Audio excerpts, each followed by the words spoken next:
नमस्कार मित्रांनो, मी भरत Nagare MPSC mirror या यूट्यूब चॅनलवर तुम्हा सर्वांचं मनपूर्वक स्वागत करत आहे.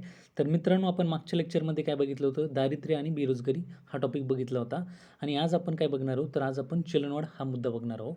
यावर आयोगाने प्रत्येक पेपरला आपल्याला प्रश्न विचारलेले आहेच.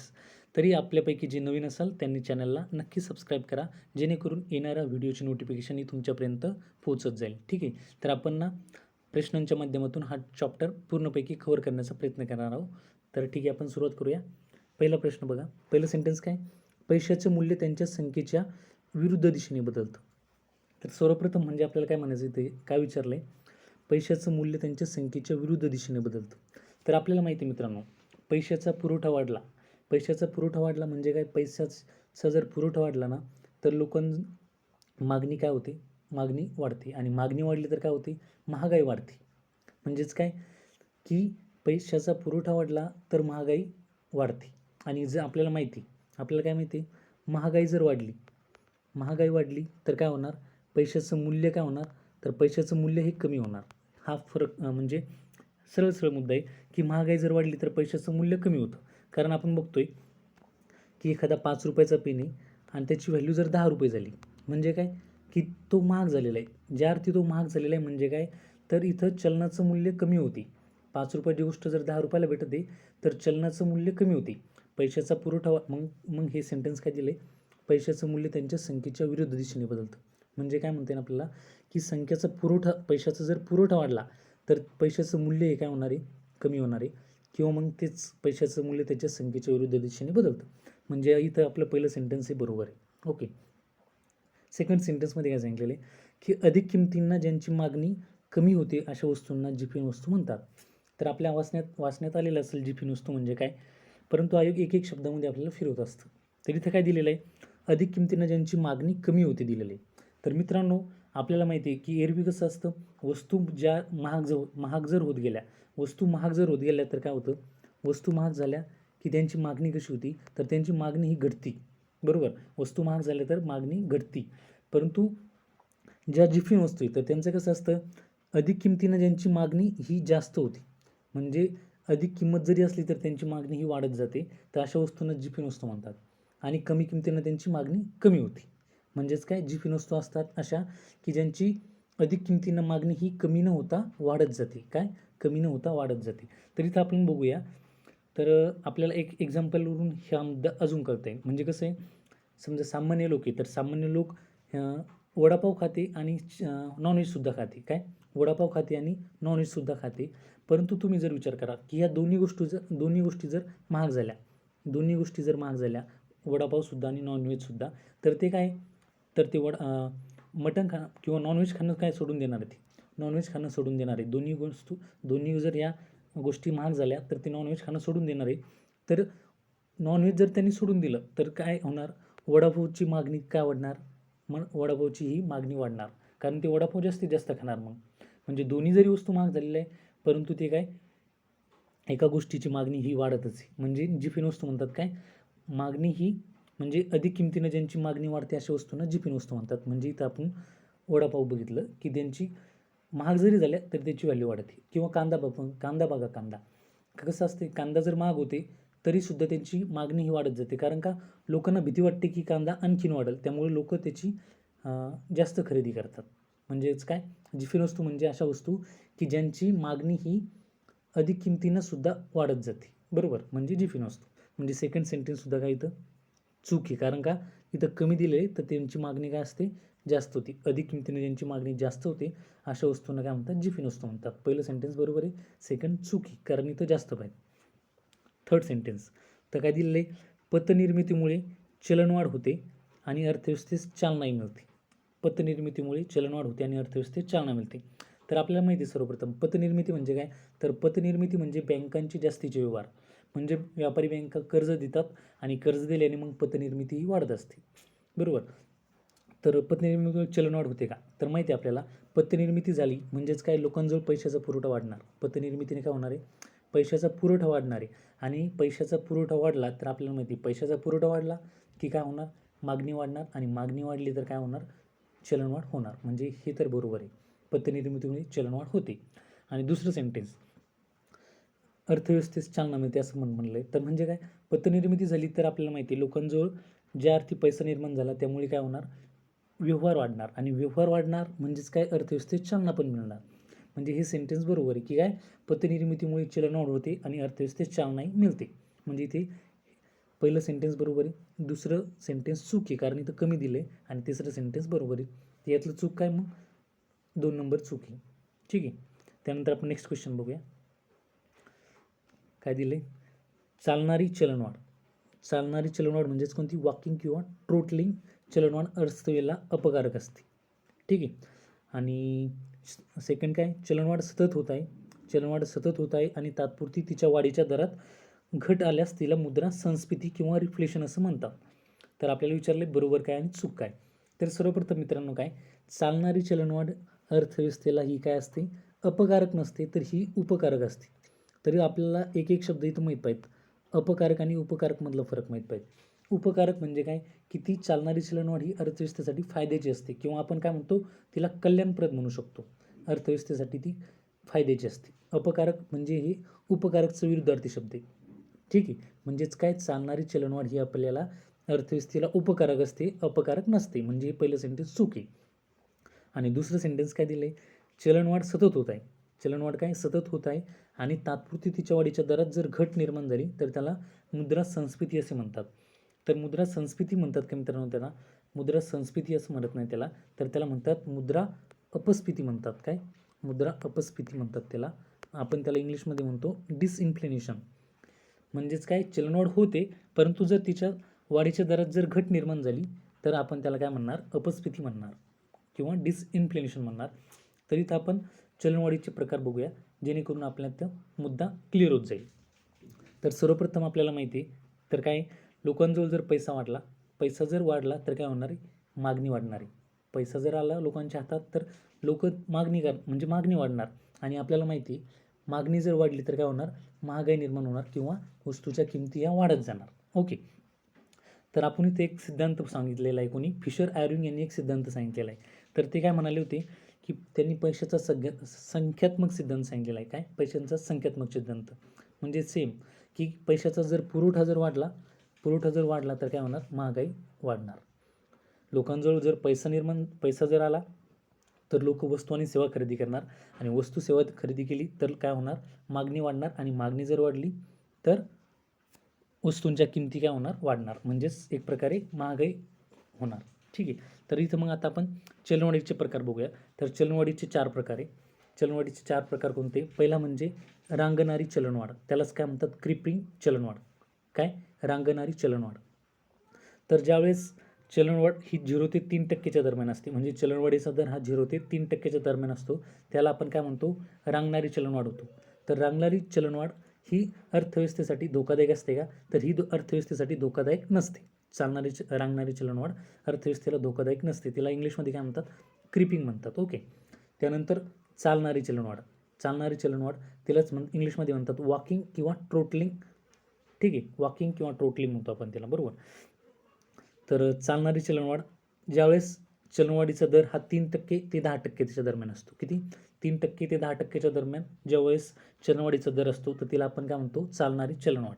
आणि चालणारी चलनवाढ ही कशी असते, तर अर्थव्यवस्थेला उपकारक असते. आपण बघितलं, अर्थव्यवस्थेला उपकारक असते किंवा अर्थव्यवस्थेसाठी फायद्याची असते. कारण आपल्याला माहिती आहे की ज्या अर्थी चलनवाढ झाली तर उत्पादनाला चालना मिळते.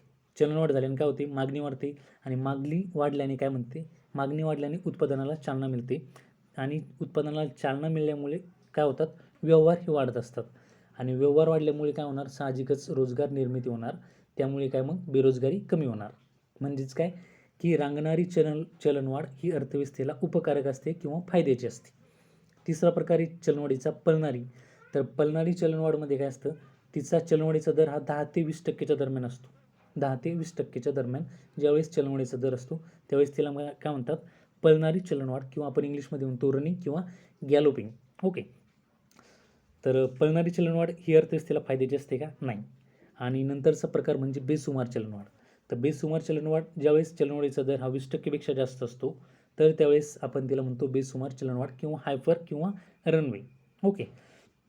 तर इथं महत्त्वाचं म्हणजे काय, जी पळणारी आणि बेसुमार चलनवाढ आहे तर ही आपल्याला फायद्याची असते का? नाही.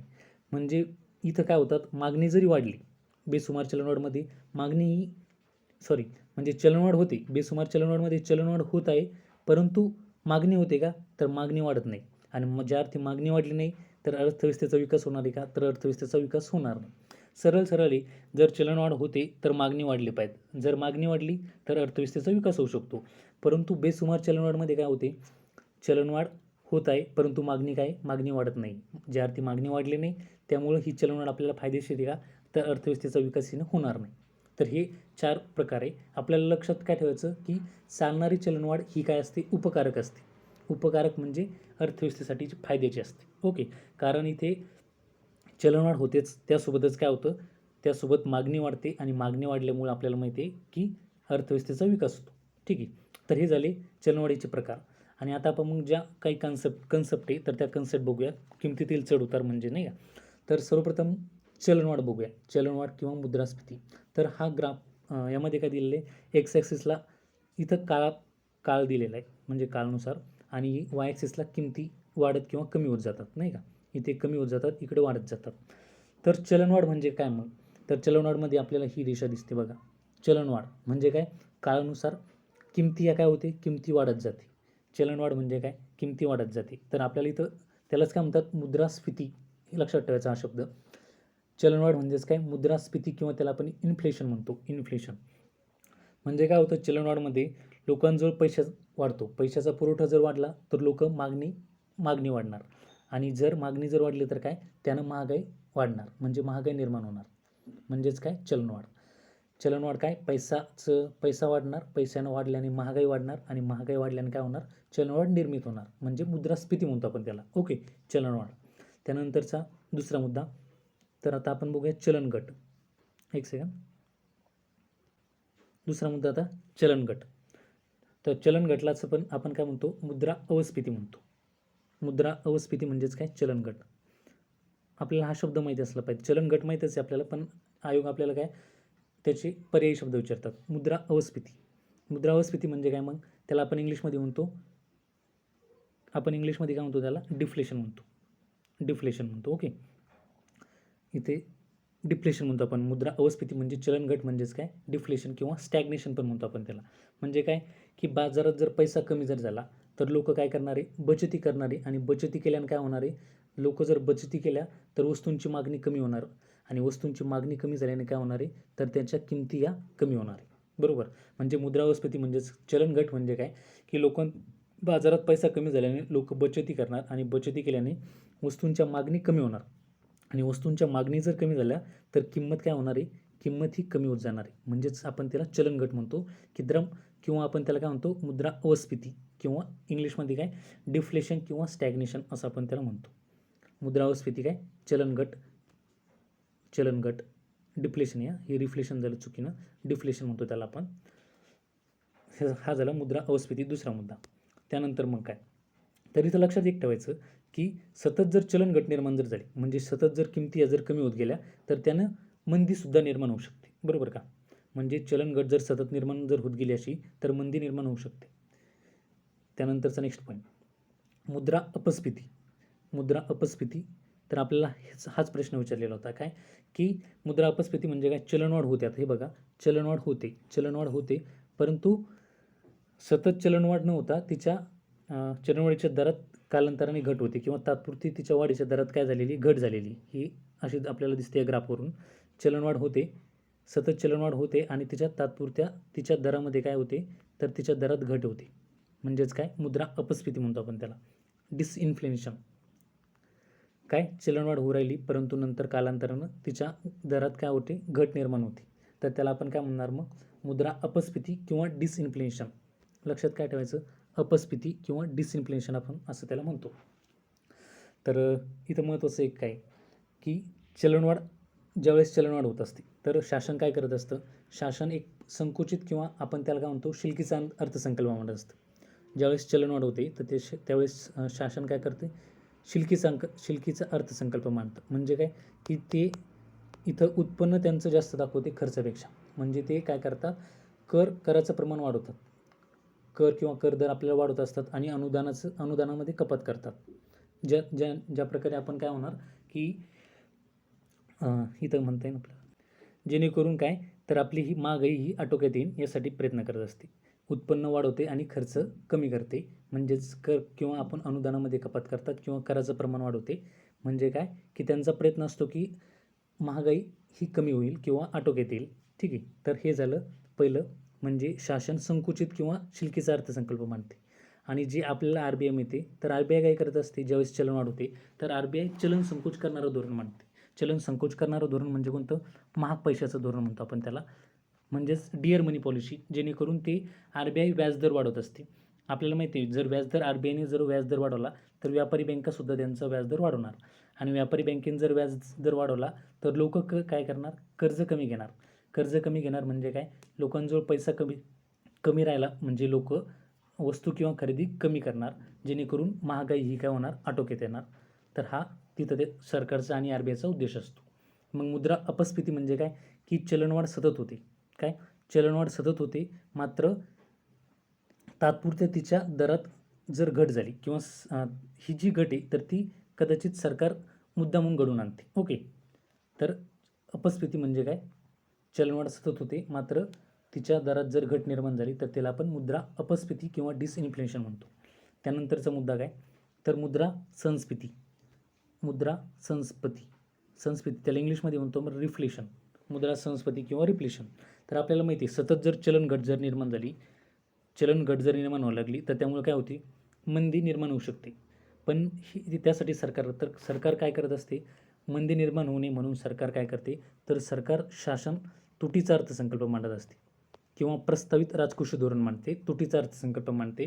तर तुटीचा अर्थसंकल्प मांडल्यानं काय, सरकार तिचा खर्च वाढवत असते आणि उत्पन्न कमी निर्माण करते. म्हणजे उत्पन्न हे कमी दाखवते आणि खर्च वाढवत असते. खर्च वाढवल्यानं काय होतं, जर खर्च वाढवला तर लोकांजवळ पैसा हा वाढणार, आणि पैसा जर वाढला तर वस्तूंची ते मागणी करणार किंवा वस्तू खरेदी करणार. आणि आपल्याला माहिती आहे जर मागणी वाढली तर काय होणार, मग महागाई निर्माण होणार किंवा चलन घटून आपण इथून बाहेर पडू शकतो. बरोबर. तर हे शासन जे मानते ते तुटीचा अर्थसंकल्प मानते, कशातून बाहेर येण्यासाठी, चलन घटमधून. आणि आर-बी-आय, तर आर-बी-आय काय करते, आर-बी-आय हे चलन प्रवाह वाढवणारं धोरण, म्हणजेच आपण त्याला म्हणतो स्वस्त पैशाचं धोरण. स्वस्त पैशाचं धोरण म्हणजेच चीप मनी पॉलिसी. तर यावेळेस आर-बी-आय काय करत असते, आर-बी-आय त्यांची व्याजदर हे कमी करतात. आर-बी-आयने व्याजदर कमी केले की सेम मग आपल्याला माहिती आहे व्यापारी बँक व्याजदर कमी करतात, म्हणजे लोक जास्तीत जास्त कर्ज घेऊ शकतात. कर्ज घेतल्याने व्यवहार वाढतात, मागणी वाढते, आणि मग आपण चलन घटीतून वरती येऊ शकतो. म्हणजे मुद्रा संस्फीती म्हणजे काय, सरळ की सततच्या चलन घटीमुळे मंदी निर्माण होऊ शकते. तर ही मंदी निर्माण न होता यातून आपल्याला सरकार वर काढण्याचा प्रयत्न करते. या ग्राफवरून आपल्याला कळत चलन घट होते परंतु सरकार काय यातून बाहेर काढण्याचा प्रयत्न करते, असं दिसते आपल्याला, बाहेर काढण्याचा प्रयत्न करते. तर त्यासाठी सरकार आपण बघितलं तुटीचा अर्थसंकल्प मांडते आणि आर-बी-आय काय स्वस्त पैशाचं धोरण मांडत असते. ठीक आहे. तर हे झाले मुद्रा संस्फीती म्हणजे कन्सेप्ट आपण सर्व बघितले, चलनवाढ म्हणजे किमतीतील चढ उताराबद्दलच्या. ठीक आहे. त्यानंतर आपण नेक्स्ट क्वेश्चन बघूया. किंमत निर्देशांक आणि त्याचे चालू आधारभूत वर्ष या संबंधीची चुकीची जोडणी विचारलेली. तर पहिलं काय, CPI कंबाईंड 2011-12 हे आधारभूत वर्ष दिलेलं आहे. त्यानंतरचं CPI AL ॲग्रिकल्चर लेबरसाठीचा आणि RL म्हणजे रुरल लेबरसाठीचा, तर त्यांचं आधारभूत वर्ष 86-87 दिलं आहे. आणि 3 नंबर CPI इंडस्ट्रियल वर्करसाठीचं IWAचं 2001 आणि WPIचं 2011-12. तर यावर प्रश्न आपल्याला आलेला आहे, बरेच वेळेस आलेला आहे. तर इथं मुद्दा महत्त्वाचं म्हणजे काय, जे CPI C किंवा आपण त्याला म्हणतो CPI कंबाईंड, तर याचा आधारभूत वर्ष हा चुकीचा दिलेला आहे, आपल्याला चुकीचं विचारलेलं आहे. तर CPI Cचा आधारभूत वर्ष काय 2012 ही त्याचं आधारभूत वर्ष, CPI C कंबाईन्स. मग इतर काय आपण बघूया किंवा चार्टच्या माध्यमातून आपण हा मुद्दा कव्हर करण्याचा प्रयत्न करूया. महत्त्वाचे किमतीतील चढ उतार किंवा किमतीचे जे निर्देशांक आहे, पहिला आपण मग विचार करूया काय, CPI UNME म्हणजे काय, तर अर्बन नॉन मॅन्युअल एम्प्लॉयसाठीचा जो UNME CPI जो निर्देशांक आहे तर तो कायसाठीचा असतो, गैरश्रमिक कर्मचाऱ्यांचं वेतन काढण्यासाठी. कोणाचं, गैरश्रमिक जे कर्मचारी त्यांचं वेतन काढण्यासाठी जो निर्देशांक वापरतो आपण तर तो CPI UNME आहे. तर तो बघितलंस तर काय गैरश्रमिकांसाठीच आहे. मोजते कोण मग, तर मोजते CSO मोजत असते तो. आणि आधारभूत वर्ष काय, तर 84-85 त्याचं आधारभूत वर्ष. आणि महत्त्वाचं म्हणजे काय, की 2008पासून तो आपण मोजणं काय केलेलं आहे, बंद केलेलं आहे. CPI UNEP आता मोजतो का, तर आता आपण तो मोजत नाही. नंतरचा महत्त्वाचा मुद्दा CPI AL म्हणजे काय, ॲग्रिकल्चर लेबर, म्हणजे शेतमजुरीचा किमान दर ठरवण्यासाठी आपण हा मोजत असतो. काय, शेतमजुरीचा किमान दर. तर शेतकरी म्हणजे स्तर काय, तर शेतकरी किंवा आपण शेतमजुरीचा दर ठरवण्यासाठी तो मोजला जातो. तर मग तो कोण मोजतं, तर तो मोजत असतं श्रम ब्युरो मोजत असते. आणि आधारभूत वर्ष काय, 1986-87. त्यानंतर CPI RL म्हणजे काय, तर रुरल लेबरसाठीचा. तर यातून आपण ग्रामीण मजुरीचा किमान दर ठरवत असतो CPI RLच्या माध्यमातून. म्हणजे स्तर काय, ग्रामीण मजूर. मोजते कोण, तर श्रम ब्युरोज. आधारभूत वर्ष म्हटलं तर 86-87. तरी ते लक्षात ठेवायचं, ॲग्रिकल्चर लेबर आणि रुरल लेबरसाठी सेमच आधारभूत वर्ष आहे 1986-87. नंतर मग इंडस्ट्रियल वर्करचा CPI. तर तिथं काय, तर इथं औद्योगिक कामगारांचा महागाई भत्ता ठरवण्यासाठी. स्तर कोणता आहे, औद्योगिक कामगार. तर यामध्ये आपण औद्योगिक कामगारांचा महागाई भत्ता ठरवण्यासाठी जो निर्देशांक विचारात घेतो तो म्हणजे काय, CPI इंडस्ट्रियल वर्करचा. ओके. मग मोजतो श्रम ब्युरोच मोजत असते तो. आणि त्याचा आधारभूत वर्ष 2001 आहे. यावर प्रश्न विचारला होता. CPI इंडस्ट्रियल वर्करचा आधारभूत वर्ष काय, 2001. नंतर मग आपण CPIC. तर हे चुकीचा पर्याय आपल्याला प्रश्नामध्ये दिसला. तर CPIC म्हणजे काय, consumer price index combine. Okay. तर हा ग्राहक स्तरावर असतो CPIC. म्हणजेच काय, तर इथं ग्राहक स्तरावर लागणारा किमतीचा निर्देशांक आहे हा CPIC. आणि तो मोजते कोण, तर CSO मोजत असते. आणि त्याचं आधारभूत वर्ष म्हटलं तर 2012 आहे. तिथं आपल्याला प्रश्नात 11-12 दिलं होतं, तर त्याचं काय, 2012 हे CPICचं आधारभूत वर्ष आहे. आणि नंतरचा WPI. तर WPI हा ढोबळ स्तरावरचा निर्देशांक आहे. म्हणजे घाऊक स्तरावर लागणाऱ्या वस्तूंच्या किमती काढून तो मोजला जातो. म्हणजेच काय, WPI हा ढोबळ स्तरावरचा निर्देशांक आहे. तर मोजते कोण, तर आर्थिक सल्लागार मंत्रालय हा WPI काढत असते. आणि त्याचा आधारभूत वर्ष म्हटलं तर काय, WPIचं आधारभूत वर्ष आहे 2011-12. 2011-12 हे WPIचं आधारभूत वर्ष. मग एकदा 2020 फास्टमध्ये आपण बघूया. UNMEचं काय, UNMEचं 84-85. ॲग्रिकल्चर लेबर आणि रुरल लेबरचं सेम 86-87. इंडस्ट्रियल वर्कर्ससाठीचं 2001. आणि कंबाईन CPI कंबाईनसाठीचं काय, 2012. आणि WPIचं काय, 2011-12. ही त्याचे आधारभूत वर्ष. आणि याच्यावर आयोग आपल्याला नेहमी विचारत असते. तर आता आपण WPI आणि CPI मधला फरक जाणून घेऊया. तर मग सर्वप्रथम माहिती आहे आपल्याला WPI काय असतो, तर WPI म्हणजे होलसेल प्राईस इंडेक्स, म्हणजे घाऊक किंमत निर्देशांक. तर हा आपण घाऊक स्तरावर लागणाऱ्या वस्तूंच्या किमती काढून मोजला जातो. सर्वात महत्त्वाचं म्हणजे काय, WPI आपण काय, घाऊक स्तरावर लागणाऱ्या किमती काढून तो मोजला जातो WPI. आणि जो CPI, तर CPI म्हणजे कन्झ्युमर प्राईस इंडेक्स किंवा आता आपण म्हणतो ग्राहक किंमत निर्देशांक. तर हा ग्राहक स्तरावर लागणाऱ्या वस्तू काढून तो मोजला जात असतो. बरोबर. मग मोजते काय, तर WPI आर्थिक सल्लागार मंत्रालय मोजते. आणि जो CPI, तर CPI CSO मोजत असते. WPIची सुरुवात कधी झाली आहे, तर 1942 पासून तो मोजायला सुरुवात झालेली आहे. आणि जो CPI कन्झ्युमर प्राईस इंडेक्स, तर तो 2011ला सुरू झालेला आहे आता लेटेस्टमध्ये. WPIचं आधारभूत वर्ष आपण बघितलं 2011-12. आणि CPIचं काय, CPIचं 2012 आहे. त्यानंतर काय विचारात घेतात, तर WPI ज्यावेळेस आपण मोजतो तर त्यावेळेस फक्त आपण केवळ वस्तू विचारात घेत असतो. WPI मोजताना फक्त आपण वस्तू विचारात घेतो. आणि CPI जर म्हटलं तर CPI मोजताना आपण वस्तू तसेच सेवांचा विचार केला जातो मोजताना. तर संख्या जर विचारात म्हटली तर WPI काढताना आपण जी वस्तूंची संख्या आहे तर ती 3 गटात मांडलेली. तर ते 3 गट कोणते आणि त्या वस्तू किती, तर ह्यावर पण प्रश्न आलेला आहे. तर 3 गटामध्ये 697 वस्तू असतात. 697 वस्तू. मग 3 गटातल्या वस्तू कोणत्या आहे, तर आपल्याला हा मागच्या वर्षी प्रश्न आला होता. पहिली म्हणजे प्राथमिक वस्तू, नंतर इंधन व ऊर्जा, आणि तिसरी म्हणजे उत्पादित वस्तू. काय, प्राथमिक वस्तू, इंधन आणि ऊर्जा आणि उत्पादित वस्तू. तर त्यांच्यावर संख्या म्हटलं तर 117 प्राथमिकची, इंधन आणि ऊर्जा 16 आणि उत्पादित वस्तूंची 564. आणि जो भार दिलेला आहे किंवा पर्सेंटेज किंवा वेटेज म्हणतो आपण, तर उत्पादित वस्तूसाठीचं जास्त आहे 64%, नंतर प्राथमिकसाठी 23% आणि इंधनसाठी 13%. तर इथं लक्षात काय ठेवायचं, उत्पादित म्हटलं तर U, प्राथमिकसाठी P आणि इंधनसाठी I लक्षात ठेवू. तर आपल्याला जर भारांक जर विचारला की भार कोणाला जास्त आहे, कोणत्या याला वेटेज जास्त दिलेलं आहे वस्तूमध्ये, तर लक्षात काय ठेवायचं, UPI म्हणजे काय, 1 उत्पादित, नंतर P फॉर प्राथमिक आणि I फॉर काय, इंधन आणि ऊर्जा, UPI. ठीक आहे. तर हे झालं आपण WPIचे 3 गट आणि 697 वस्तू. CPI जर म्हटलं तर CPIमध्ये CPI आपण 2 म्हणजे ग्रामीण आणि शहरी क्षेत्रासाठी काढतो. जर ग्रामीण क्षेत्रासाठी विचार केला तर त्यामध्ये 448 वस्तू आणि सेवांचा आपण विचार केला जातो आणि शहरीसाठी म्हटलं तर 460 वस्तू किंवा सेवा त्यामध्ये विचारात घेतल्या जातात. मग कोणकोणत्या वस्तू आणि सेवा आहेत तर CPI मोजताना अन्न व पेय, पान, तंबाखू, इंधन, प्रकाश, कपडे, पादत्राणे, घर इत्यादी वस्तू आपण विचारात घेत असतो. त्यानंतर महत्त्वाचा मुद्दा चलनविषयक धोरणासाठी. तर जो WPI आहे तर WPI हा 2014 पूर्वी चलनविषयक जे धोरण मानतो आपण तर त्यासाठी 2014 पूर्वी आपण WPI मोजत असू आणि त्यानुसार मग आपण चलनविषयक धोरण मांडत असू किंवा महागाई ठरवत असू.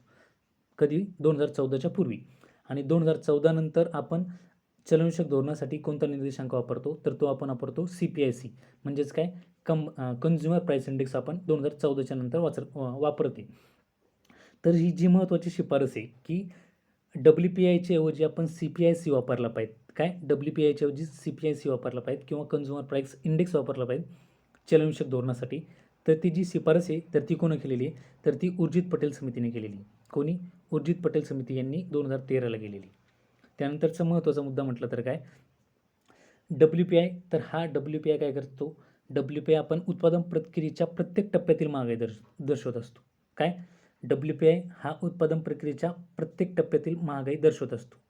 महत्त्वाचं काय प्रत्येक टप्प्यातील महागाई दर्शवतो आणि जो CPIC आहे कन्झ्युमर प्राईस इंडेक्स तर तो उत्पादन प्रक्रियेच्या शेवटच्या टप्प्यातील महागाई दर्शवतो. तर हा त्यातला महत्त्वाचा फरक आहे. आणि सोबतच काय आपल्याला माहिती आहे की कन्झ्युमर प्राईस इंडेक्समधील वस्तू काय असतात मुख्यतः जीवनावश्यक वस्तू आणि सेवा असतात. मुख्यतः जीवनावश्यक वस्तू आणि सेवा गटातील वस्तू कशामध्ये असतात CPIC म्हणजे काय कन्झ्युमर प्राईस इंडेक्समध्ये. तर त्यामुळे CPICला काय म्हणतात तर CPICला कॉस्ट ऑफ लिव्हिंग इंडेक्स म्हणतात. CPICला काय म्हणतात कॉस्ट ऑफ लिव्हिंग इंडेक्स. कारण का तर त्यातल्या वस्तू ह्या मुख्यतः जीवनावश्यक वस्तू असतात. तर त्यामुळं CPIला काय म्हणतात कॉस्ट ऑफ लिव्हिंग इंडेक्स म्हणतात. कॉस्ट ऑफ लिव्हिंग इंडेक्स कोणाला म्हणायचं CPICला. त्यासोबत एक मग महत्त्वाचं की 2011-12 ही वर्ष कशा कायसाठी आधारभूत वर्ष आहे. तर महत्त्वाचं म्हणजे आपण जे GDP मोजतो त्यासाठी 2011-12 आहे. त्यानंतर WPI आपण बघितलंच 2011-12 आणि सोबतच काय IIPसाठी पण काय आहे 2011-12 हेच आधारभूत वर्ष आहे. CPIचं काय 2012. तर हा महत्त्वाचा फरक आहे. त्यानंतर मग नेक्स्ट क्वेश्चन बघूया. काय खालीलपैकी कोणते चलनवाढ होण्याचे खर्चदाबजन्य कारण नाही. कोणते चलनवाढ होण्याचे खर्चदाबजन्य कारण नाही किंवा आपण कॉस्ट पुश इन्फ्लेशन कारण नाही असं विचारलेलं आहे. तर महत्त्वाचं म्हणजे आपल्याला चलनवाढ का होती हे माहीतच आहे. चलनवाढ का होत असते जर पुरवठा कमी झाला तर चलनवाढ होते किंवा पुरवठा खर्चात जर वाढ झाली तर चलनवाढ होते किंवा मग काय जर मागणी जर वाढली तर चलनवाढ होऊ शकते. 2 कारण काय पुरवठा जर कमी झाला किंवा मागणी जर वाढली तर चलनवाढ होते. म्हणजेच पहिलं कारण काय पुरवठाजन्य कारण तर त्यालाच पर्यायी शब्द काय खर्चदाबजन्य कारण. इंग्लिशमध्ये काय कॉस्ट पुश इन्फ्लेशन. ठीक आहे. तर खर्चदाबजन्य कारण म्हणजे काय तर पुरवठा कमी झाल्याने कोणते चलनवाढ होण्याचं कारण नाही असा प्रश्न विचारलेला आहे. तर पर्याय काय औद्योगिक कलह. आपल्याला माहिती आहे औद्योगिक कलह जर निर्माण झाला म्हणजे कामगार आणि मालकामध्ये जर वाद निर्माण जर झाला तर त्यानं साहजिक आहे काय उत्पादन घटणार म्हणजेच काय पुरवठा कमी होऊ शकतो किंवा पुरवठा खर्चात वाढ होऊ शकते. म्हणजे हे कारण आहे खर्चदाबजन्य कारण आहे. त्यानंतर तुटीचा अर्थ भरणा. तर तुटीचा अर्थ भरणा म्हणजे काय तर तुटीच्या अर्थ भरण्यामध्ये सरकार कर्ज काढून पैसा वाढवत असते. बरोबर का. म्हणजे सरकार त्यांचं खर्च वाढवत असते. तुटीचा अर्थ भरण्याकडून सरकार जर खर्च जर वाढवला तर लोकांजवळ पैसा वाढणार आणि लोकांजवळ पैसा जर वाढला तर लोक वस्तू आणि सेवा जास्त प्रमाणात खरेदी करणार आणि त्या अर्थी ज्यांनी वस्तू आणि सेवा जास्त प्रमाणात खरेदी केली म्हणजे मागणी वाढली तर काय होणार महागाई निर्माण होणार. मग इथं महागाई निर्माण होत आहे चलनवाढ होत आहे परंतु हे पुरवठाजन्य किंवा खर्चदाबजन्य कारण आहे का तर हे खर्चदाबजन्य कारण नाही. कारण इथं मागणी वाढल्याने चलनवाढ होते म्हणजे हे खर्चदाबजन्य कारण आहे का तर हे खर्चदाबजन्य कारण नाही. तुटीचा अर्थ भरणा हे पुरवठाजन्य कारण नाही तर ते मागणीजन्य कारण आहे चलनवाढ होण्याचं. आणि नंतर निर्यात. तर निर्यात हे खर्चदाबजन्य कारण आहे. कारण आपल्याला माहिती आहे कसं की आपल्या इथं साखरेचं आपण इथं एक्झाम्पल घेऊया. म्हणजे काय जर साखर आपण परदेशात जर निर्यात केली, साखर जर परदेशात जर आपण निर्यात केली तर साहजिक आहे काय आपल्या देशामध्ये कदाचित तिचा तुटवडा निर्माण होऊ शकतो. म्हणजे काय पुरवठा कमी होऊ शकतो देशामध्ये आणि देशात जर पुरवठा कमी झाला तर मग परत सेम काय त्याची महागाई वाढणार. पुरवठा कमी झाल्याने काय महागाई वाढत असते. साठेबाजी तर हे माहिती आहे आपल्याला.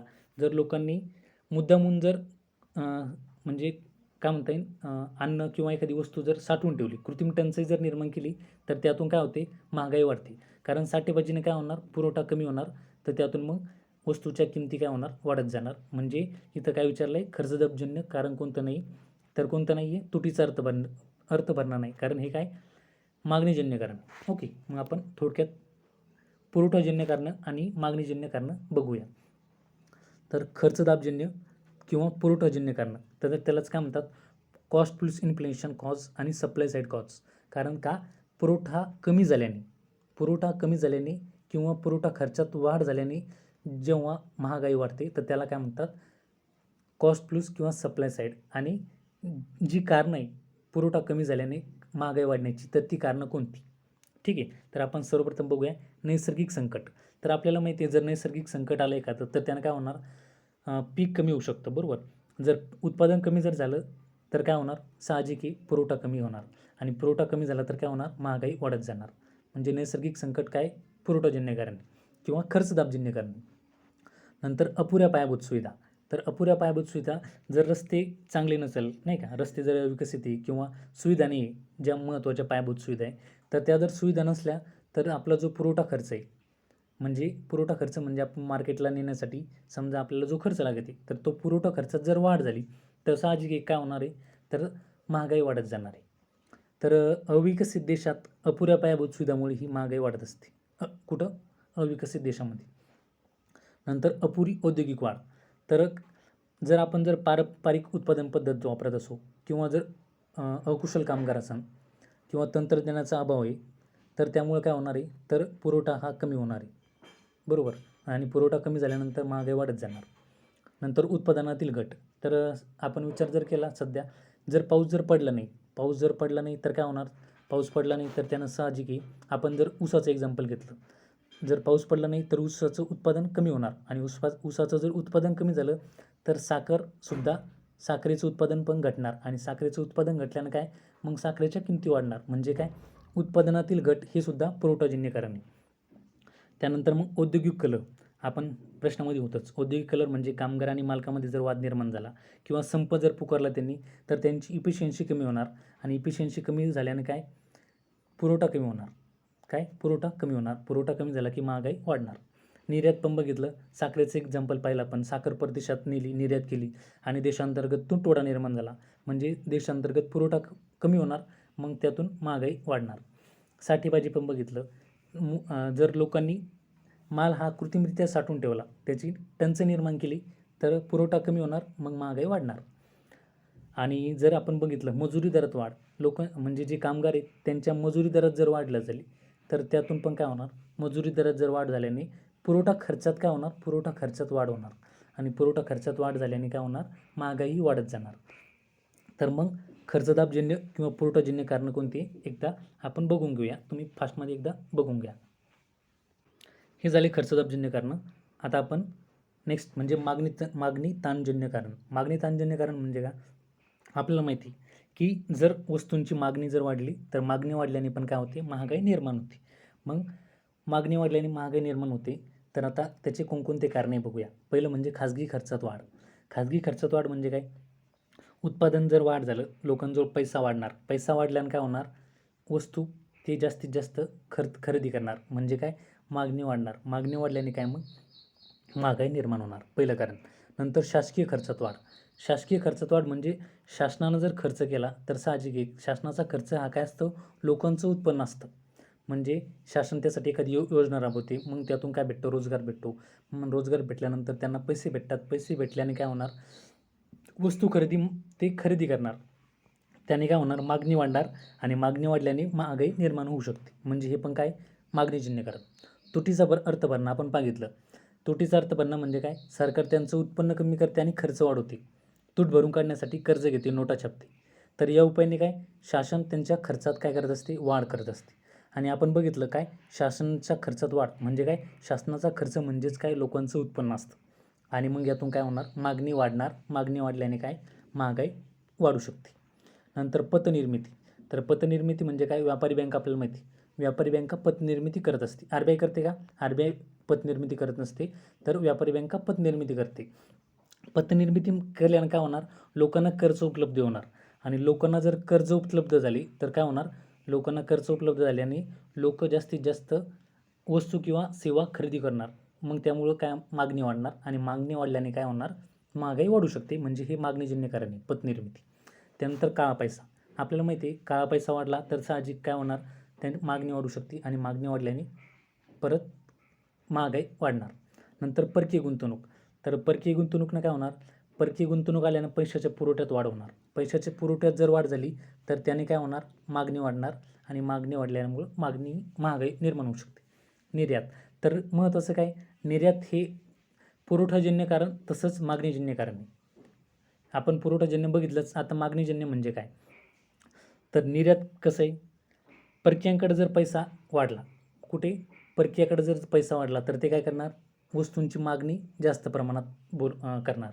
आणि आपल्याला माहिती आहे मागणी वाढली तर काय होणार, वस्तू सेवा महाग होऊ शकतात. म्हणजे परकीयांकडे जर पैसा वाढला तर मागणी वाढणार. आणि मागणी वाढल्याने परत महागाई वाढणार. म्हणजे हे निर्यात हे काय, तर निर्यात पुरवठाजन्य तसंच मागणी ताणजन्य कारण आहे चलनवाढ होण्याचं. आणि लास्टचं म्हणजे लोकसंख्या वाढ. तर आपल्याला माहिती आहे लोकसंख्या वाढल्याने मागणारे हात वाढतात. आणि मागणारे हात वाढल्याने साहजिकच मागणी वाढणार. आणि मागणी वाढली तर काय, मागणी वाढल्याने चलनवाढ निर्माण होऊ शकते, महागाई निर्माण होऊ शकते.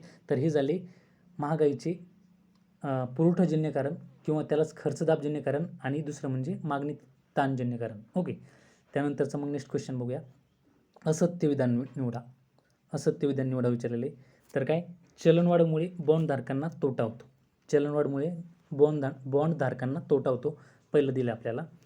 सेकंड सेंटेन्स काय, चलनवाढीमुळे धनकोंना तोटा होतो. कोणाला, धनकोंना.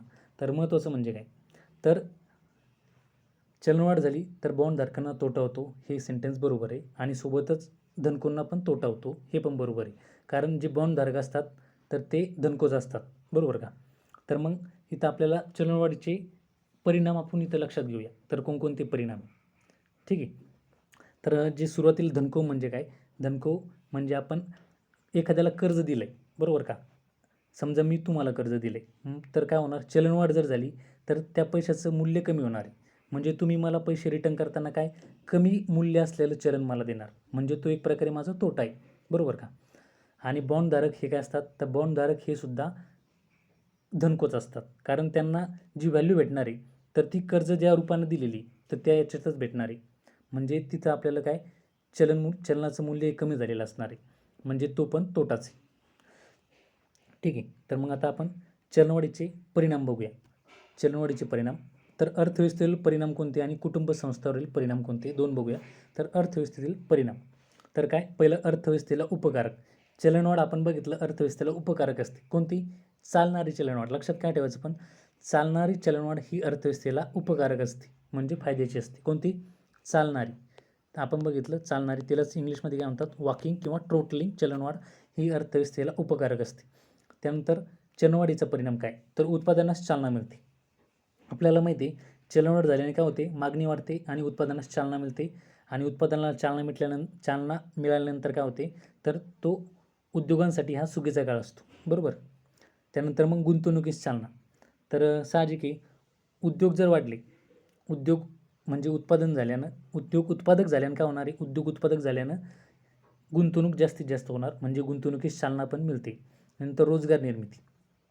तर रोजगार निर्मितीस चालना मिळते कशाने, चलनवाढ झाल्याने. आपल्याला माहिती आहे, कारण का, जर गुंतवणूक जर वाढली तर नवीन उद्योग स्थापन होणार. का, गुंतवणूक जर वाढली तर नवीन उद्योग स्थापन होणार. आणि नवीन उद्योग स्थापन झाल्यानं काय होणार, रोजगार निर्मिती वाढत जाणार. हा झाला चौथा मुद्दा. नंतर कर वसुली. तर काय, जर चलनवाढ झाली तर काय होणार, सरकार कर वसुलीमध्ये वाढ करणार. म्हणजे हा एक फायदाच आहे अर्थव्यवस्थेसाठी. हे झाले काय, हे झाले सरकारच्या दृष्टिकोनातून पॉझिटिव्ह पॉईंट चलनवाढीची. मग नंतर निगेटिव्ह इम्पॅक्ट काय पडतो चलनवाढीचा, तर बचत कमी होऊ शकते. कारण आपल्याला माहिती आहे चलनवाढ झाल्याने काय होणार आहे, चलनवाढ झाल्याने खर्चात वाढ होणार. चलनवाढ झाल्याने काय, खर्चात वाढ जाणार. खर्चात वाढ झाली म्हणजे गुंतवणुकीत पण वाढ होणार आणि गुंतवणुकीत वाढ झाल्याने काय होणार, बचतही कमी होणार. हा झाला निगेटिव्ह इम्पॅक्ट. आणि व्याजदर तर काय, पैशाच्या मागणीत वाढ झाल्याने काय होणार, गुंतवणूक होती. पैशाची मागणी वाढल्याने गुंतवणूक होणार. गुंतवणूक होणार आणि मग गुंतवणूक जर झाली परंतु गुंतवणुकीतून राष्ट्रीय उत्पन्नात जर वाढ झाली नाही, गुंतवणूक झाली परंतु राष्ट्रीय उत्पन्नात जर वाढ झाली नाही, तर पैशाचा पुरवठा काय असतो, स्थिर राहतो. आणि पैशाचा पुरवठा जर स्थिर राहिला तर मग काय होणार, व्याजदर हे वाढवले जातात. म्हणजे हा निगेटिव्ह इम्पॅक्ट आहे चलनवाढीचा. म्हणजे लक्षात काय घ्यायचं, जे निगेटिव्ह इम्पॅक्ट कोणकोणते चलनवाढीचे, तर बचत कमी होते आणि व्याजदर वाढले जातात. तर हे 2 निगेटिव्ह इम्पॅक्ट आहे. बाकीचे पॉझिटिव्ह, अर्थव्यवस्थेला काय, अर्थव्यवस्थेला उपकारक, उत्पादनास चालना मिळते, गुंतवणुकीस चालना आणि रोजगार निर्मिती होते आणि कर वसुली वाढते. हे झाले अर्थव्यवस्थेतील परिणाम. मग कुटुंब संस्थावर परिणाम काय होतात चलनवाढीचे. 1 नंबर, उत्पादकांना फायदा होतो. उत्पादकांना फायदा आपल्याला माहिती आहे, कारण का चलनवाढ झाल्याने वस्तूंची मागणी वाढलेली असते. काय, वस्तूंची मागणी वाढलेली असते म्हणजे शेतकरी उद्योग किंवा सर्वच उत्पादकांना चलनवाढ ही फायद्याची ठरलेली असते. बरोबर का, म्हणजे उत्पादकांना फायदा होतो. नंतर औद्योगिक गुंतवणूकदारास फायदा. औद्योगिक गुंतवणूकदारास पण काय होणार, फायदा होणार चलनवाढीचा. ऋणकोंना उपकारक. ऋणकोंना म्हणजे काय, तर ज्यांनी कर्ज घेतलेले त्यांसाठी काय होणार आहे, चलनवाढ ही फायद्याची ठरणार आहे. तर ती आपण काय म्हणू शकतो, दोन्ही बाजूने फायद्याची. कसं, कारण त्यांनी कर्ज घेतलेलं असतं तर त्यातून एखादी ते भांडवल निर्माण करते आणि चलनवाढ झाल्याने ती ज्यांनी भांडवल निर्माण केलेलं आहे तर त्याची किंमत काय होणार आहे, किंमत वाढणार आहे. म्हणजे त्याचं मूल्य वाढणार आहे, त्या भांडवलीचं अजून मूल्य वाढणार चलनवाढ झाल्याने. हा झाला पहिला फायदा. आणि दुसरा फायदा म्हणजे काय, तर ज्यावेळेस तो कर्ज परत करणार आहे तर परतफेड करताना काय, चलनमूल्यात ही घट झालेली असते. चलनमूल्यात घट झाल्यानं काय होणार, तर त्याला कमी चलनमूल्य असलेलं मुद्दल किंवा व्याज आपल्याला रिटर्न द्यावं लागणार. म्हणजे त्याच्या दृष्टीने हा सुद्धा फायदा आहे. म्हणजे ऋणकोंना उपकारक. जे कर्ज घेतं त्याला चलनवाढ काय, फायद्याची ठरते. धनकोंना तोटा. साहजिक आहे, धनकोंना तोटा का होणार, कारण तो जो कर्ज देतोय तर त्याला रिटर्न भेटताना कमी चलनमूल्य असलेलं कर्ज किंवा पैसा वापस भेटते. महागाई वाढलेली असते आणि त्याला कमी चलनाचं पैसे वापस भेटतात. तर त्यामुळं तो निगेटिव्ह इम्पॅक्ट आहे. कोणावर, धनकोवर तोटा होतो. आणि आपण बघितलं धनको हे म्हणजे बॉन्डधारक असतात तर ते पण काय असतात, धनको असतात. त्यांना पण काय असतो, तोटाच असतो. त्यानंतर पगारदार. तर पगारदार काय असतं, पगारदार किंवा पेन्शनरचा जर विचार केला आपण तर त्यांचा पगार स्थिर असतो परंतु चलनवाढ होते. तर त्यांच्यासाठी पण हा एक प्रकारचा तोटाच आहे चलनवाढ. मजूरदारांसाठी, तर मजूर आपल्याला माहिती आहे, जर असंघटित मजूर असन तर त्यांना साहजिक तोटाच होणार आहे. आणि जर संघटित क्षेत्रातले मजूर असन तर ते काय, महागाई भत्ता वाढू शकतात. महागाई भत्ता मिळाल्यानं त्यांना तेवढ्या प्रमाणात ती चलनवाढ म्हणजे इम्पॅक्ट नाही करू शकत. आणि स्वयंरोजगारीत, तर स्वयंरोजगारीत काय असतं, स्वयंरोजगारीत व्यक्तीने केलेल्या वस्तू आणि सेवा महाग होतात, त्यामुळे त्यांना जास्त उत्पन्न मिळतं त्यातून. परंतु चलनवाढ झाल्यामुळे काय होतं, तर चलनवाढ झाल्याने चलनाची व्हॅल्यू कमी होते किंवा आपण काय म्हणतो, चलनमूल्य कमी होतं. चलनमूल्य काय होतं, कमी होतं. त्यामुळं स्वयंरोजगारितावर चलनवाढीचा काय, शून्य परिणाम होतो. काहीच परिणाम होत नाही, त्यांच्यावर नील असतो. ओके, हे झाले चलनवाढीचे परिणाम. नंतर मग बिनचूक नसलेले विधान निवडा. बिनचूक नसलेले काय, पहिलं सेंटेन्स बघूया. चलनवाढ रोखण्यासाठी सिल्कीचा अर्थसंकल्प मांडला जातो. चलनवाढ रोखायला सिल्कीचा अर्थसंकल्प मांडला होतो, पहिलं सेंटेन्स. आणि दुसरं काय, चलन घटीवरील उपाय म्हणून तुटीचा अर्थसंकल्प मांडला होतो. तर हे दोन्ही सेंटेन्स बरोबर आहे. कारण का, आपल्याला माहिती आहे, चलनवाढ झालेली तर सरकार काय करणार त्यासाठी, तर सरकार लोकांच्या हातात कमीत कमी पैसा राहायला पाहिजे, जेणेकरून ते मागणी कमी करणार वस्तूंची. बरोबर का, जर वस्तूंची मागणी जर कमी झाली तर त्यातून मग चलनवाढ आटोक्यात येऊ शकते. म्हणजे सिल्कीचा अर्थसंकल्प मांडते सरकार चलनवाढ रोखण्यासाठी. आपल्याला माहिती आहे, सिल्कीचा अर्थसंकल्प म्हणजे काय, की सरकार त्यांचं उत्पन्न वाढवत असते आणि त्यांचा जो खर्च आहे तर तो खर्च कमी करते. तर ते कसं करू शकतात, सरकार उत्पन्न कसं वाढवतं, तर सरकार कराचे दर वाढवतात किंवा कर वाढवते. कर वाढवल्यानं कर दर वाढवल्याने काय होणार, तर त्यांना उत्पन्न जास्त भेटणार, लोकांचा पैसा हातातून जास्त प्रमाणात सरकारला जाणार.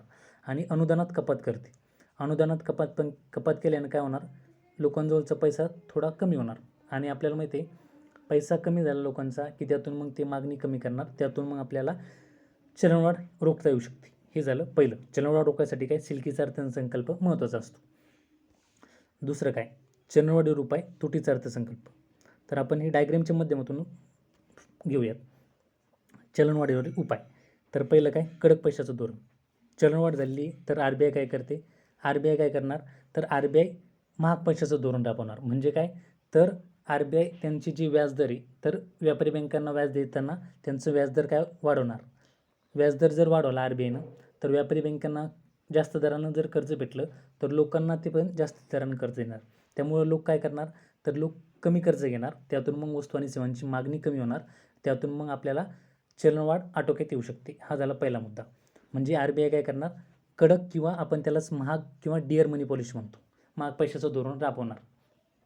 तर महत्त्वाचं म्हणजे काय, जे RBIचं चलनविषयक धोरण असतं तर ते जे मागणीमुळे जे चलनवाढ होत असते तर ते नियंत्रणात आणण्यासाठी आपल्याला उपयोगी पडते. म्हणजे काय, चलनवाढीवरील उपाय हा चलनविषयक उपाय तर तो मागणीवर नियंत्रण करण्यासंबंधीचा आहे. आणि नंतरचा म्हणजे कोणता, संकुचित किंवा सिल्कीचा अर्थसंकल्प, जे की सरकार मांडत असतं. त्याला आपण काय म्हणतो, राजकोषीय उपाय म्हणतो आपण. तर त्यालाच फिस्कल मनी पॉलिसी म्हणतो, बरोबर. तर हा जो उपाय तर तो मागणी आणि पुरवठ्यावर नियंत्रण आणतो. म्हणजे ज्या मागणी वाढल्याने किंवा पुरवठा कमी झाल्याने जी चलनवाढ होते तर दोन्हीसुद्धा साठी उपयोगी पडतो. काय, सरकारचं राजकोषीय धोरण दोन्हीसाठी उपयोगी पडतं. म्हणजे सरकार काय करतं, सिल्कीचा अर्थसंकल्प मांडतं. काय, सिल्कीचा अर्थसंकल्प मांडतं, उत्पन्न जास्त दाखवतं, खर्च कमी करतं. सेम म्हणजे काय, कर वाढवतं, अनुदानात कपात करतं, त्यामुळे लोकांच्या हातात कमी पैसा येतो, मागणी कमी करणार. मागणी कमी केल्याने चलनवाढ आटोक्यात येऊ शकते. हे झाला चलनवाढीवर उपाय. आणि एक महत्त्वाचं म्हणजे साठेबाजीवर आळा. तर जर आपण साठेबाजीवर आळा घेतला किंवा किमान वसुली किंमत जर जाहीर केल्या तर यातून पण चलनवाढ रोखण्यास फायदा होऊ शकतो आपल्याला किंवा आटोक्यात येऊ शकते. नंतरचं काय, चलन घटीवरील उपाय. तर चलन घटीवरील उपाय RBIच पहिला मुद्दा. RBI काय करणार, तर RBI स्वस्त पैशाचं धोरण जाहीर करणार. म्हणजे चीप मनी पॉलिसी म्हणतो आपण त्याला. म्हणजे तर RBI व्याजदर देताना त्यांचं काय कमी करणार, व्याजदर कमी करणार. RBI व्याजदर कमी करणार जेणेकरून व्यापारी बँकांना कमी दरानं व्याज भेटणार, कर्ज भेटणार. त्यामुळे लोकांना पण कमी करानं कर्ज भेटू शकतं. आणि लोकांना कमी कर्ज भेटलं तर लोक जास्तीत जास्त कर्ज घेऊ शकतात कमी दरानं भेटल्यावर. त्यातून मग काय होणार, ते मागणी करणार, वस्तू सेवा खरेदी करणार, त्यातून मागणी वाढणार. आणि मागणी वाढल्यानं आपण इथून काय म्हणतात चलनघटीतून बाहेर पडू शकतो. हे झालं RBIचं उपाय म्हणजे चलनविषयक उपाय. आणि जो दुसरा उपाय राजकोष उपाय म्हणजे सरकारचा उपाय. तर इथं काय, सरकार काय करते, प्रसारित किंवा आपण त्याला म्हणतो तुटीचा अर्थसंकल्प.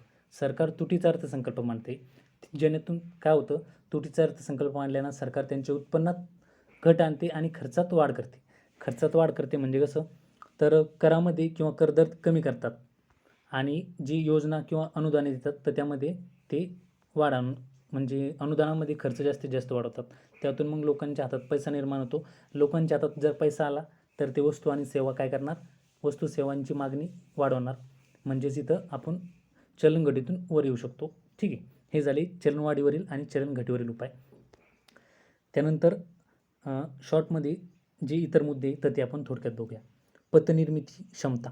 तर सर्वात पतनिर्मिती क्षमता कोणत्याने देते, तर मुदती ठेवीमधून सर्वाधिक पतनिर्मिती होऊ शकते. कारण का, ज्या मुदत ठेवी असतात, मुदत ठेवीमधून म्हणजे आपण 5 वर्षासाठी एखादी रक्कम बँकेत ठेवली तर बँक काय करणार, तर ती आपल्या रकमेवर एखाद्याला कर्ज देणार. मग त्यातून काय पतनिर्मिती होऊ शकते. म्हणजे सर्वाधिक पतनिर्मिती कशातून होणार, तर ती मुदत ठेवीतून होणार. त्यानंतर बचत ठेवीतून होणार. त्यानंतर चालू ठेवीतून होणार. आणि सर्वात कमी काय, चलनी नोटा आणि नाण्यामधून पतनिर्मिती होणार. नंतरचं पॉईंट तरलता. तर सर्वाधिक तरल कोण आहे, तर सर्वाधिक तरल चलनी नोटा आणि नाणी. सर्वाधिक तरल काय, चलनी नोटा आणि नाणी या सर्वाधिक तरल आहे. म्हणजे आपण तरलता म्हणजे काय, पैशात रूपांतर होण्याची क्षमता कोणात सर्वात जास्त आहे, तर चलनी नोटा आणि नाण्यामध्ये सर्वाधिक पैशात रूपांतर होण्याची क्षमता आहे. नंतर चालू ठेवीमध्ये, नंतर बचत ठेवीमध्ये आणि सर्वात लास्ट मुदत ठेवीमध्ये. ही झालेली तरलता. एंजलचा नियम. तर एंजल काय म्हणाले होते, सायंटिस्ट. एंजल नियम. तर एंजल काय म्हणाले होते, तर एंजल म्हणाले होते की जसं जसं उत्पन्न वाढत जातं, काय, जसं जसं उत्पन्न वाढत जातं तर प्राथमिक वस्तूवरील उपभोग जो खर्च आहे तर त्याची टक्केवारी काय होती, कमी होत जाते. म्हणजे आपण इथं जर विचार केला तर आपल्याला समजा 20,000 रुपये पगार आहे. आपण काय प्राथमिक वस्तू समजा प्राथमिक वस्तूवर त्यातलं 5,000 रुपये खर्च करते आणि आपला जर 1,00,000 जर पगार जर झाला तर आपण इथं 20,000 रुपये खर्च करणार आहे का किंवा 25,000 रुपये खर्च करणार आहे का? नाही करणार. म्हणजे आपलं काय जरी उत्पन्न जर वाढत गेलं तर खर्चाची जी टक्केवारी तर ती टक्केवारी कमी होत जाते. असं कोणी सांगितलं होतं? एंजल्सनं. हा झाला एंजलचा नियम. नंतर सेचा नियम. तर सेचा नियम काय? पुरवठा आपली मागणी तयार करत असतो. पुरवठा आपली मागणी तयार करतो हा सेचा नियम आहे. म्हणजे त्यांनी सांगितलं होतं की अर्थव्यवस्थेतील एकूण उत्पादन एकूण मागणीसारखेच असतं. म्हणजे काय? मागणी इतकेच उत्पादन होतं असतं ते म्हणाले होते. सेचा नियम. नंतर फिलिप्स वक्ररेषा. फिलिप्स वक्ररेषा. तर फिलिप्स वक्ररेषा काय? तर आपल्याला माहिती आहे की जर चलनवाढ जर झाली, चलनवाढ झाल्याने काय माहीत? चलनवाढ झाल्याने बेरोजगारी कमी होती. म्हणजे त्यांनी सांगितलं फिलिप्स वक्ररेषाने काय सांगितलं? बेरोजगारी ही चलनवाढशी कशी इन्व्हर्सली प्रोपोर्शनल आहे किंवा व्यस्त प्रमाणात आहे. चलनवाढ जर झाली तर बेरोजगारी कमी होणार आणि जर चलन घट जर झाली तर बेरोजगारी वाढणार. हा झाला फिलिप्स वक्ररेषाने सांगितलेला मुद्दा. नंतर व्यापार चक्र. व्यापार चक्र म्हणजे सर्वप्रथम काय येते? मंदी येते. मंदीला काय म्हणतो आपण? डिप्रेशन. मंदी आल्यानंतर आपण मग मंदीतून वरती येण्यासाठी आपण पुनरुत्थान म्हणतो. नंतर काय होतं? पुनरुत्थान होतं. पुनरुत्थानच्या नंतर मग तेजी निर्माण होते किंवा चलनवाढ निर्माण होते. त्याला आपण इन्फ्लेशन म्हणतो. नंतर तेजीची एक परिस्थिती निर्माण झाल्यानंतर परत मग घसरण येते. त्याला आपण रिसेशन आणि मग घसरण किंवा चलन घट झाल्यानंतर पुन्हा मंदी. तर हे व्यापार चक्र आहे. काय? मंदी, पुनरुत्थान, तेजी, घसरण आणि पुन्हा मंदी. नंतर ब्रिज नरेन यांनी काय म्हटलेलं होतं? तर ब्रिज नरेन काय म्हणाले होते? चलनवाढीची तुलना त्यांनी दरोडेखोराबरोबर केली होती. चलनवाढ ही दरोडेखोराबरोबर त्यांनी तुलना केली होती. त्यानंतर आतापर्यंत ज्या पंचवार्षिक योजना आहे तर केवळ पहिल्या योजनेमध्ये किमतीचा निर्देशांक हा घटलेला आहे किंवा किमती घटलेल्या आहे तर त्या 13% घडलेल्या होत्या. केवळ पहिली योजना, पहिली पंचवार्षिक योजनेमध्ये. नंतर चलनवाढ, सर्वाधिक चलनवाढ कोणत्या योजनेत झाली आणि किती झाली? तर सर्वाधिक चलनवाढ सर्वात कमी कधी झाली? तर सर्वात कमी झाली पहिल्या योजनेत. सर्वात कमी झाली पहिल्या योजनेत 1952-53मध्ये जवळपास मायनसमध्ये झाली होती, -12.5.